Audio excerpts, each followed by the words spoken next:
Hey guys, it's Annie Margarita Yang back with another video for you today. Today is Monday, March 4, 2024. Are you guys excited for election day tomorrow? Primary elections are tomorrow. I'm excited. Can't wait to go voting. Okay, so today I'm going to talk about being a career woman versus being a stay-at-home mom. I feel like this is a topic I need to address because I got a comment about this a day ago on my YouTube channel. But before I go into that, I just want to talk to you guys about this cold call that I got today. So I was picking up my order from Walmart today, and then while waiting for my order to be picked up, I got this call from somebody in Massachusetts. So normally I don't pick up phone calls from people who are not in my address book, but if it's in Massachusetts and it's someone local, then I pick up because maybe I called like a contractor to get a quote for something, right? And then when I pick up, he goes, "Hi, this is so-and-so calling from such and such company. I'm calling because I'm trying to follow up with you. You had reached out to me some time ago about this service that we're offering, and you told me to call you back at such and such time of the year.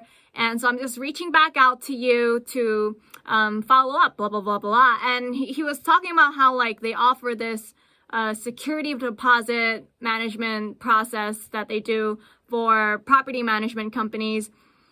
Anyway, I'm not interested in his whatever he's selling because like I've already found like the most efficient ways to run the accounting department for property management companies. Like for the last 5 years, I've basically like been on the lookout for more ways to automate, more ways to shave time when it comes to accounting and property management. And honestly, I actually decided since March of last year, so now it's already been like a full 12 months, that I'm not taking on any more accounting clients. Like I don't want accounting clients until after everything in the economy resets, until after people lose their money, because it doesn't make sense to take on accounting clients because I don't know which clients will lose their business. So I'm not going to spin my wheels for nothing. So I've already decided like since last March, like I'm not looking for new ways to improve anything. I'll continue servicing existing clients, but forget about new clients. Who cares, right? My main way of like my main focus since last March has basically been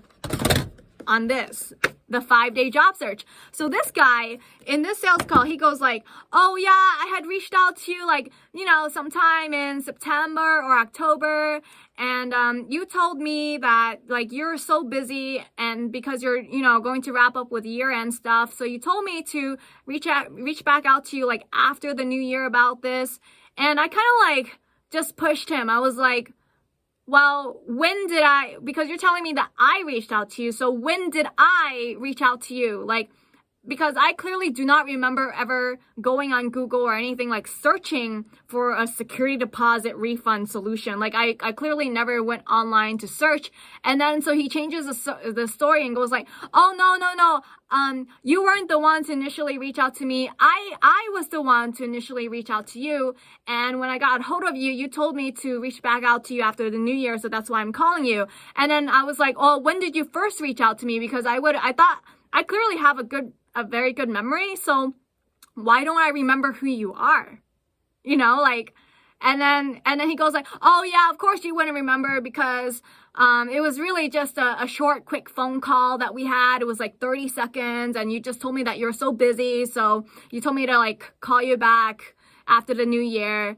And then I was like, that's weird because anytime anybody calls me or I promise that they should follow up with me or I should follow up with them, you know what I do right away? I write it down in a notebook.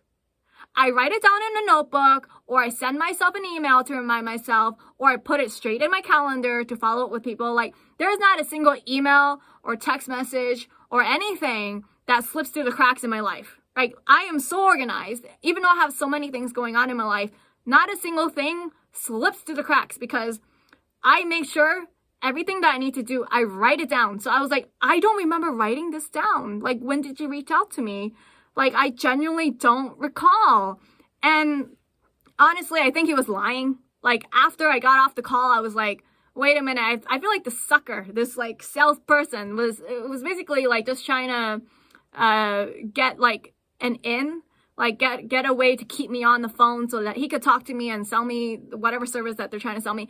But honestly, I'll be very honest, like it's not worth it to lie. Like I'm actually personally, I'm open to sales calls from anybody, you know, like I'm open to hearing whatever people have to sell me, because honestly, you never know how you might stumble upon a good product. Who cares if you found it like through the internet, through a search, or if somebody introduced it to you through a cold email or cold call? Like for me, it really doesn't matter what the source is, right? For me, I look at how good the product is in and of itself. But the fact that he got on a phone call and already in those 5 minutes in a sales call, like the first impression is he's already lying to me, like gaslighting me, trying to put words in my mouth or memories in my head that just never happened. I'm just like, it leaves a really bad impression. Like I would have been more open to talking to him if he just said, hey, my name is so-and-so and I'm calling from this company. And I saw on LinkedIn, because, you know, when I after the call, I looked him up on LinkedIn, and it says that he viewed my profile in the last 90 days. So he could have just said, I found you on LinkedIn, you know, I saw what you do in your line of work, and I just wanted to reach out to you and see if you might be potentially interested in this service. Like I would have been totally interested, but the fact is he lied, right? And that's not a good start to a new relationship in work or anything. So I just hope you guys take this away for your job search. How does this relate to your job search? Like, please don't lie. Like the most important thing is like to be honest during the interview process, anything. When you're reaching out to a client, sure, I want you guys to like put your best foot forward, but like just straight up white lies like this, where like, yeah, I'm calling to follow up because you reached out to me first, or like, oh yeah, you told me to reach out to you after the new year when I never said that. Like it's things like that that just leave a bad taste in my mouth, because like, guys, like this, if a company is handling security deposit refunds, like they're literally handling money that's in a bank account, like you need full trust in this company. If they're going to be managing money, like they have access to funds, like it has to be a reputable company that you can fully trust. And if they're already lying in like the first 5 minutes, like forget it. Don't work with them, right? Like it's not worth it. There was this time a year and a half ago, I hired a global payroll company. So here in the United States, you want to pay somebody, you want to pay an employee and have like taxes taken out of their check and have the payroll company remit the taxes to the IRS for you, right? You use something like ADP or something like that. But ADP is only for domestic workers, right? Like what if you want to pay someone like internationally, but you don't want to just pay them as a contractor?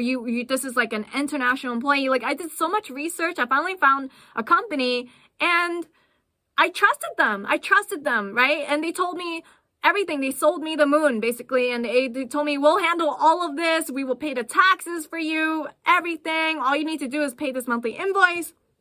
And then it wasn't until like a few months in, my employee was telling me, hey, I checked my tax remittances with the Nigerian government, and it turns out that this payroll company that I've been paying $200 a month to process payroll for me, they kept the tax money.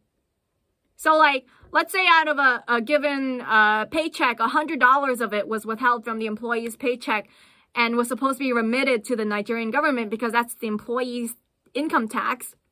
And I was paying also $200 a month to process the payroll. That's the service fee for processing payroll, right? They were not paying that $100 to the Nigerian government. They were keeping that money. And I didn't find out until months later. And that's disgusting, right? Because if I found out if they were supposed to do that, like, why would I do that? You know, like, why not I either do it myself or I skip you entirely? Because if you're not going to report the income to the Nigerian government and you're not going to remit the taxes, it's just like, what are you here to do? Like, what's the whole point of having a middleman handle the money, right? So I've learned my lesson after that. I never trust any company with money after that. If I have to do anything financially related, it has to be through my company, or it has to be someone that I trained so that I know exactly what the process is like and I can actually double check the work, right? So this company reached out to me like, and already lying in the first 5 minutes, forget it. So just be careful, right? If anyone ever gets cold calls like this, or if you just want to know, like, what is the person really thinking on the other end when I do a code outreach? This is what I'm thinking. Like, this is not even about how good is your service. It's literally like, are you lying to me? Like, that character is even more important to me than the actual service. Okay, so here I have this comment from Snot Romit ABC123.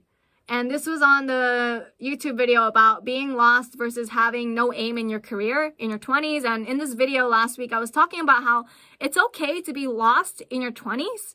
And it's not the same as having no aim, right? You can be lost, but you can have aim. You can have the aim to figure out who you are, what you like, what your values are. Really, like, to discover yourself and your identity in your 20s, because everything before your 20s is basically societal conditioning that's been placed on you by your parents, by your schooling and everything. And Snot Romit ABC123 says, a woman's 20s are her most fertile years. Just because feminism pressures women to be ambitious, career-driven boss babes doesn't mean it's what she's meant to do. Most women want to get married, have kids, and stay at home. That's noble and that's okay. I mean, I think you should qualify your statement. Is it really most women? Like, most women, is it like over 50% of women in the population? And then most women where? Most women in the United States, most women in the world, most women in China. Like, I've come to learn that, like, a lot of what people say, I now take it with a grain of salt. It's an opinion. So I'm just going to take it as, this is not an attack on me or my beliefs. This person just has an opinion of the world. It's this person's perception of the world that most women just want to get married, have kids, and stay home. I'm sorry. I'm not sorry. I'm not going to apologize for who I am, but I honestly think I can't do it, you know? Like, I'm 29 now, and I can't even fathom about having kids. I still haven't even thought about having kids. My husband is 36 years old, and he's still in school. He's doing his PhD. And so for me to read this, I'm kind of just like, are you wealthy? Like, are you like someone who's just, are you a man that is well off and you're just maybe upper middle class or upper class, and therefore you're the breadwinner in your family? Like, where does this belief system come from, right? Because I just feel like it doesn't resonate with much of how it is today. Like, how many men can genuinely support a woman who does want to be a stay-at-home mom? Like, how many men genuinely make enough money to be able to pull that off? And yeah, I know a lot of people could say, like, oh yeah, but you know, if you really try to make it work, you can live frugally. I'm sorry, I've lived frugally for so many years. Being frugal only gets you so far. You know, when you have a fixed income meaning you're paid as an employee and then there's no room for growth in terms of the amount of money you make. You know, you make a lot more as a business owner or a salesperson or something like that, self-employed. But like, when you simply have a job that might pay you well, you are capped in your pay unless you get a bonus at the end of the year. How many men can say that? Really? Like, when I read the statistics about how, I don't know, like half of Americans, don't even have $400 in savings for their emergencies. Or I read about how so many people, they come out of college and they can't even pay their student loan bill, like their monthly payment. Like, how does this resonate with anybody, right? We have so many women and men coming out of college, Gen Z today, and millennials still paying off their student loan debt. And when their job, their income isn't even enough to like financially support themselves, let alone pay off their debts, like, how can you even begin to start thinking about staying at home and having kids? Like, I don't know. Like, there's not, I actually agree with this commenter though, that it's noble and that it's okay. I agree with that. Like, I actually think, like, people have free will. You have you have the free will to do whatever you want with your life. I have one life, you have one life, that person has one life. Who am I to tell you how you should live your life, or tell that person how they should live their life? But at the same time, who is that person to tell me how to live my life? So that's generally my belief. If someone wants to be a stay-at-home mom, great. If you can make it work, if you can find a man who can financially support you and do it happily, great. If that's genuinely what you wanted for your life, great.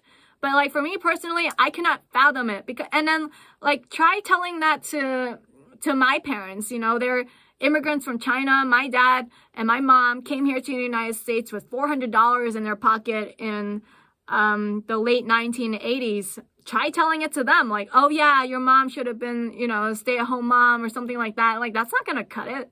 You know, if it was just my dad who's the immigrant and his English isn't that good either, and he worked for the MTA, and then my mom was a stay-at-home mom, we would be living on food stamps. Okay, we would have been living on food stamps, and we would have, I don't know, got Medicaid for health insurance and got Section 8 housing. That would have been my upbringing. And then I wouldn't be here telling you all of these different ways to like do things for yourself financially and to have the motivation to keep dreaming big and to keep going, right? And if I followed this advice, so like I'm 29 now. If I followed it from my early 20s when I got married to my husband, I got married to my husband at 21 years old, right? And I followed this belief and philosophy like, yeah, I want to be a stay-at-home mom and I'm in my most fertile years, so the time to have kids is now, it's today. Well, and all the while, my husband has been doing his master's degree and now his PhD, and he makes $25,000 a year. Well, yeah, sure, my husband can make $25,000 a year, and you know what? I still want to be a stay-at-home mom. You know what I should do? I should just like pop out a kid a year, and I want the government to give me food stamps to feed my kids. And I also believe the government should give me Section 8 housing, subsidized housing, right? And the government should also pay for my health insurance as well. I mean, like, what do you want? My husband makes like $25,000 a year. I can't be a stay-at-home mom, right? In my 20s. It's just not going to work. And if you tell me that, well, you should have picked a man who made more money, I mean, like, do we get married for love, or do we marry for money? I marry for love. I marry the person I love. I don't marry for money. I can earn money, right? But I fall in love with who I fall in love with. So there's that. I think women can do whatever they want. And honestly, I just feel like I don't understand this debate. I really don't understand this debate. Like, how is it even so controversial? Why does the controversy like even exist online for like women should either be like a stay-at-home mom or should be a career woman? And what I also don't understand, if somebody could just explain it to me, is doesn't a career woman do everything that a stay-at-home mom does in simply less time? Like, my mom has worked her entire life from when I was a kid, right? And somehow she still managed to have time to clean the house, to buy groceries, and do the laundry, right? And cook. We had 3 home-cooked meals a day. We didn't go out to eat, so they somehow still managed to do all of that, like to raise me and my sister and my cousin as well. So basically 3 kids and still have all this time to manage the house. Like, I don't get it. How come my mom's able to do that? And I sometimes just don't understand. Maybe stay-at-home moms are doing something differently. I don't know. Like, I do have respect for them because my husband's mom was a stay-at-home mom. So, you know, I'm so grateful that my mother-in-law has raised such a good son, right? But I just don't understand this online debate. Like, why does the debate even exist? Does the debate need to exist? Because we each get one life. You can live the life however you want. So why is there so much judgment, honestly? Maybe the lesson to learn here is to ignore all the haters, ignore the way people are judging your life, and just live your best life and don't apologize for it. So I'm living my best life and I'm never going to apologize for it. I'm not I'm not going to say sorry for going after everything I want in my career. I'm not sorry for it, right? I'm not hurting anybody by going after the things I want. I am not taking away from you, from your life, by going after the things I want. So who am I hurting? Nobody. So I'm not going to apologize. That's it for you guys. Somebody explain it to me because I don't understand. I genuinely don't understand. So leave a comment below. All right. I will see you guys tomorrow. Take care. Bye.